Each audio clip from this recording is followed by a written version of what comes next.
Hello दोस्तों, Hindi story voice में आपका स्वागत है। अधूरी ख्वाहिशों का शहर। दिल्ली शहर की ठंडी शाम थी।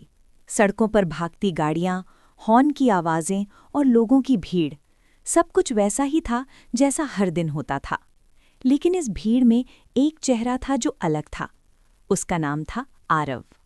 आरव एक साधारण लड़का था, लेकिन उसके सपने बिल्कुल साधारण नहीं थे। वो एक लेखक बनना चाहता था, लेकिन जिंदगी ने उसे एक ऑफिस की नौकरी में बांध दिया था, जहां वो दिन भर कंप्यूटर स्क्रीन पर झुका रहता था।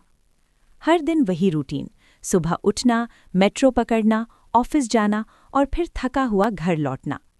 लेकिन उसकी जिंदगी में एक चीज़ खास थी, उसकी डायरी। वो हर रात अपनी डायरी में कुछ न कुछ लिखता था, कहानियाँ, ख्वाब, दर्द, उम्मीद, सब कुछ। एक अजीब मुलाकात।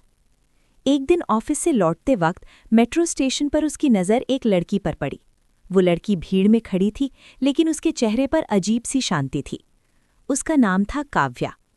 काव्या हाथ में एक किताब लिए खड़ी थी। आरव ने हिम्मत करके उससे पूछा, तुम रोज़ यही किताब पढ़ती हो? काव्या मुस्कुराई, नहीं, मैं रोज़ नई कहानी ढूंढती हूँ।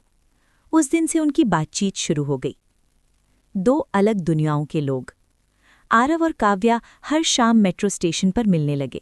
आरव अपनी लिखी कहानियां उसे सुनाता और काव्या उन्हें ध्यान से सुनती। एक दिन काव्या ने कहा, तुम्हारी कहानियां अधूरी क्यों होती हैं? आरव ने हंसते हुए कहा, क्योंकि मेरी जिंदगी भी अधूरी है। काव्या ने उसकी आंखों में देखा, तो उन्हें पूरा करो, कहानी भी और जिंदगी भी। एक बड़ा फैसला। उस रात आरव सो नहीं पाया। वो सोचता रहा, क्या वो सच में अपनी नौकरी छोड़ सकता है? क्या वो अपने सपनों के पीछे भाग सकता है? अगले दिन उसने कुछ ऐसा किया जो उसने कभी नहीं सोचा था। उसने अपनी नौकरी छोड़ दी। संघर्ष की शुरुआत। अब जिंदगी आसान नहीं थी। पैसे कम थे, काम नहीं था और घर वालों का दबाव बढ़ता जा रहा था। लेकिन आरव ने लिखना नहीं छोड़ा। वो दिन रात लिखता रहा। काव्या हमेशा उसके साथ थी। वो उसे हिम्मत देती, उसकी कहानियां पढ़ती और हर बार कहती, एक दिन ये दुनिया तुम्हारी कहानियां पढ़ेगी। अचानक बदलाव। एक दिन आरव ने अपनी कहानी एक पब्लिशिंग कंपनी को भेज दी। दिन बीते, फिर हफ्ते, और फिर एक दिन उसे कॉल आया, हम आपकी कहानी पब्लिश करना चाहते हैं। आरव की आंखों में आंसू आ गए। उसने सबसे पहले काव्या को फ़ोन किया, लेकिन उसका फ़ोन बंद था। काव्या कहाँ गई? आरव अगले दिन मेट्रो स्टेशन गया, लेकिन काव्या वहां नहीं थी। एक दिन, 2 दिन, एक हफ्ता, काव्या गायब थी। आरव परेशान हो गया। आखिरकार उसने उस जगह के बुक स्टॉल वाले से पूछा, वो लड़की जो रोज़ किताब पढ़ती थी, कहाँ गई?